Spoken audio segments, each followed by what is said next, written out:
All right, this is section 8.1, which begins to talk about methods of integration. So in this chapter, we're going to be looking at different types of ways to integrate something by hand. Right now, we have our normal, if I just had a, say, 1 over x plus cube root of x plus sine x. You have these normal things. We know that 1 over x goes to natural log of x. We know we would rewrite this as x to the 1/3 and do x to the 4/3 over 4/3. Sine x would start as cosine x, and we'd have to check the positive or negative of that, and we'd want that to be a negative and put a plus c on. There's normal things that we know how to do. We know if we had something multiplying like this, that we don't really have a power rule or product rule or anything like that. We would want to distribute this first, make it x squared plus x, and then integrate it by our normal rules and whatnot. So we have the things that we know, and then there's stuff like this where it's a little more complicated, but we see this x to the 3rd, and the derivative of that is 3x squared, and we have kind of that going on, and some of us know how to do this by hand, and others of us will use a u sub on this one and make u equal to x cubed, du equal to 3x squared dx, which means our dx would be du over 3x squared, and then we replace these things with e to the u times du over 3x squared. The x squareds drop, we get a 1/3 e to the u du, which gives us 1/3 e to the x cubed plus c. Okay, so those are things that we know. This is all just kind of review. What we're going to do today is talk about one thing we've talked about before and one that we haven't yet, and this is the one that we haven't quite yet. Could we find the derivative of y equal arc sine x? Now, for those of you that are unsure what arc sine x is, it's another way of writing inverse sine, okay? But when we write inverse sine, some people think that that means cosecant, like the reciprocal, and that's not what that means. And so that's why we don't write it that way. We don't want it to be confusing. So arc sine is the typical way we would express the inverse of this. So in other words, because it's the inverse, we would say that the sine of y is equal to x. So in other words, if you had a triangle and y was an angle, the sine of that angle would be x. And so the opposite over the hypotenuse would be that. If you use a little Pythagorean theorem, you'll see that this adjacent side would be the square root of 1 minus x squared. We'll use that in just a second. Let's go ahead and work this out. I want to know what dy dx is. So we're going to do this implicitly. Now that we know that this means this, let's go ahead and take the derivative of this. So the derivative of sine is cosine, leave y alone, times the derivative of the inside, which is dy dx, equals the derivative of x, which is 1. And so if we divide this out, we get dy dx equals 1 over cosine y, which is secant y, okay? But I want to put this in terms of x, so dy dx is secant. Secant is hypotenuse over adjacent. Hypotenuse over adjacent gives us 1 over square root of 1 minus x squared, okay? So this is the derivative of arc sine. Just working it out implicitly and using this as our reference triangle to help us see what those sides are. Okay, that leads us to a general conclusion. If I wanted the derivative, dy dx, of arc sine, I really should have an arc sine in there. Oh, I have it up here. Never mind. Forget that. The derivative would be this. Now, if this was something other than x, so let's say that that was x squared or e to the x or something like that, then what you would do is you would take that something and still square it. It would go in this spot here. And then you would take the derivative of it there. So for example, if you had arc sine of, we'll just go x squared plus 3, okay? Then what this is saying is you're going to take the derivative of that. So the derivative of this is 2x, that goes on top, over the square root of 1 minus, and then we would put that x squared plus 3 squared. This would be the derivative of that equation. So knowing that that's the derivative, knowing that this is kind of your setup, then we can come backwards from it. If we were integrating this, it would integrate right back into the arc sign. So we want to start to look or kind of see this pattern. If I see square root of 1 minus something squared, then that's something I kind of want to be paying attention to, and maybe this arc sign is where I want to go with that. All right. The other idea that might come out of it, it would be something called an arctangent. And likewise, arctan is just your inverse tan. So if I were to do this, I'd say the tangent of y is equal to whatever that equation is. So if I have my reference triangle and y is the angle, arctangent is opposite over adjacent. So this would be the square root of 1 plus u squared up there, okay? The derivative of tangent is secant squared. So I'm going to go secant squared y times dy dx equals the derivative of u, which I'm going to call u prime right now, all right?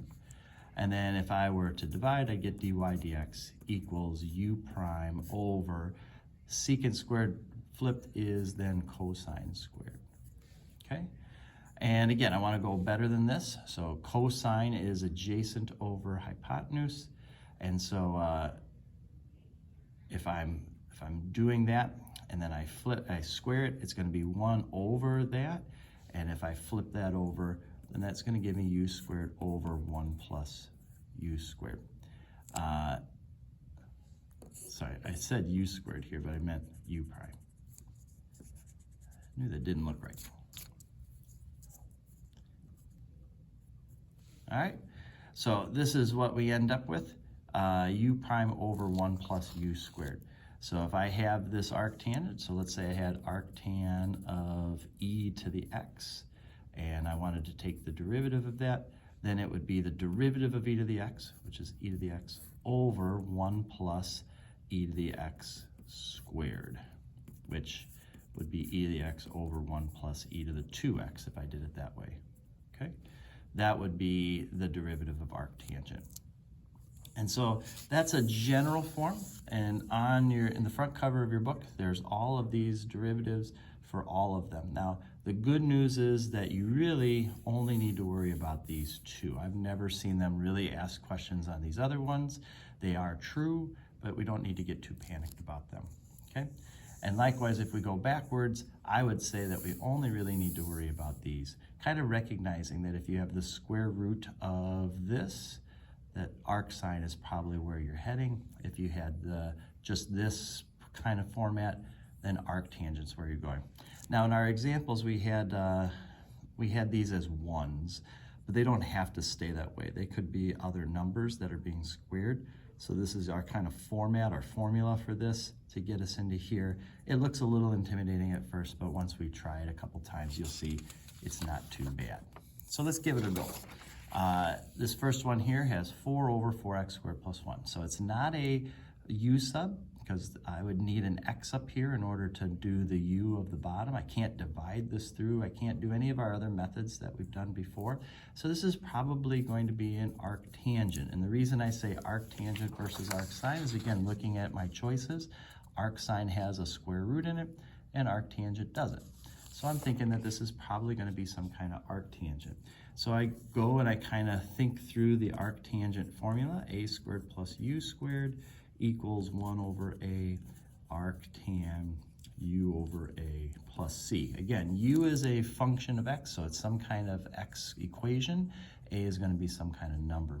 For us, if I were to look at this, the u for this will probably be 2x, because 4x squared is 2x times 2x. Okay, so that means du, or u prime, would be 2. That's what I want up here, but right now I have a 4 up there. So let me rewrite this. I'm going to rewrite it as 2 times 2 over 2x squared plus 1. Just not really changing anything much, but putting it into this format here, right? So now there's my u squared, okay? There's my du, and there's a squared, and our a will be just 1 for this, okay? And so now it's all into this format here, and I'll go ahead and write it then. So it's going to be this 2 that's out front times 1 over a. Well, 1 over 1 is just 1, so that doesn't really play a part in this one. times the arctangent of u over a of 2x over 1. So 2x plus c. And that'd be our answer. So first I had to recognize what am I dealing with. In this case, I'm dealing with an arctangent. I had to kind of get it into that format, and then I could kind of move it around from there. So same thing here. Okay, I've got square root of 1 minus 16x to the 4th. If this was an x to the 3rd, I would think about a u sub here, because then I would have the derivative of this in a way up here, but I don't have that going on. So then I go and I say, well, of the two choices, the one that has a square root is arcsine, so I think this is an arcsine. All right.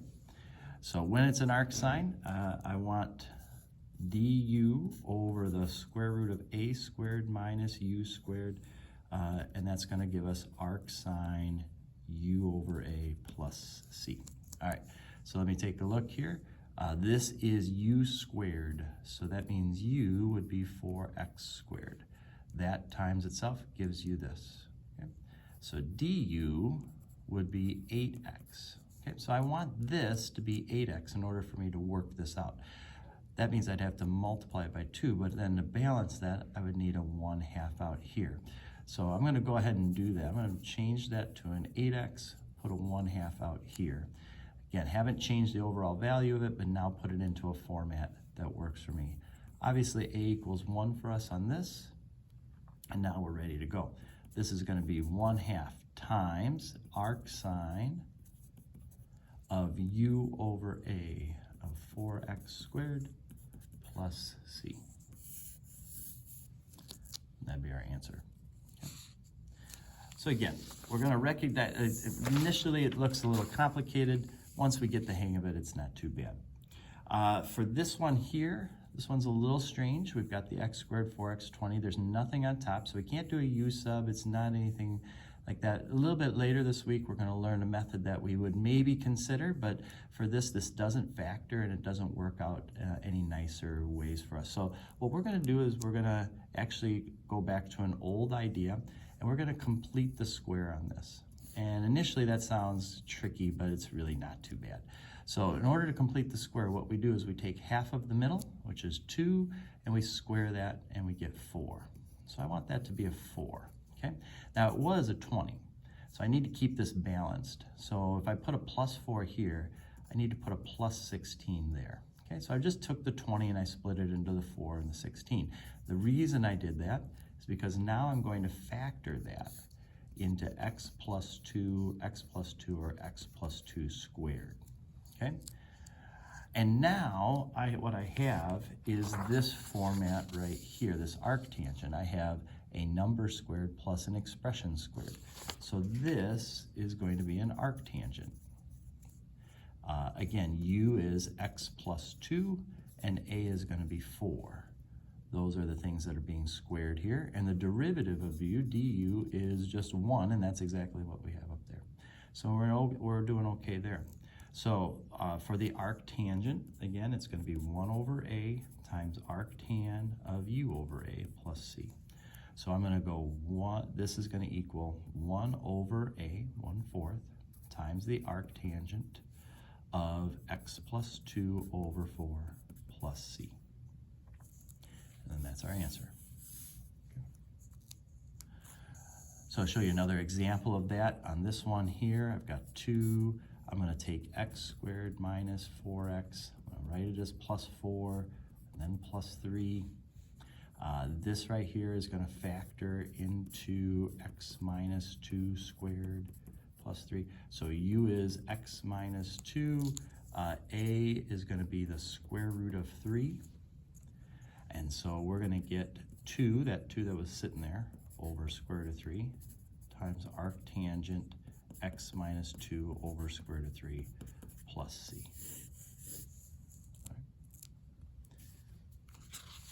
All right. So just in general, we're going to talk about the method here. How would I set these up? So when I'm looking at this, I've got the 4 over x squared plus 9. There is no derivative that I can't do this as a u sub or anything like that, but it does have that u squared. U would be x. It has that a squared. A would be 3. So this would definitely be an arctangent problem. All right? So if I do that problem right here, it's going to become 4 over a times the arctangent of u over a plus c. Pretty straightforward, right? But it's about recognizing what do I have to work with there, okay? If I put an x up there though, now it becomes a u sub. My u is the whole bottom, x squared plus 9. Du would be 2x dx, okay? So dx is du over 2x. So then I have 4x over u times du over 2x. The x's drop. 4 divided by 2 is 2. And that's going to give us 2 times the natural log of the absolute value of u, which is x squared plus 9 plus c. But if I have x squared, now u sub doesn't work, and it can't be an arctangent either. So whenever we have the top degree, okay, greater than or equal to the bottom degree, and we've talked about this a while back, but we're going to bring it up again. Anytime we have a situation like this where the top is greater than or equal to the bottom, then what we're going to do is we're going to do a long division. Okay? In other words, we're going to take that top expression and we're going to divide by the bottom. And when you do that, you say, well, what would I have to multiply this by to make it equal this? In this case, that would be a 4. You go ahead and multiply 4x squared plus 36. So I took 4 times each of those. We're going to subtract. The 4x squareds cancel. We get nothing minus 36, which is a negative 36. When you're all done with terms, you bring this up and you write it as that over the x squared plus 9. Now, we haven't integrated anything. We're just simply saying that this fraction is the same as this. So if you don't know how to integrate that, why don't you take a try at integrating this? And at first that might sound intimidating, but it actually isn't too bad. The integral of 4 is just 4x minus, and then the integral of this is like the very first one. It's an arctangent.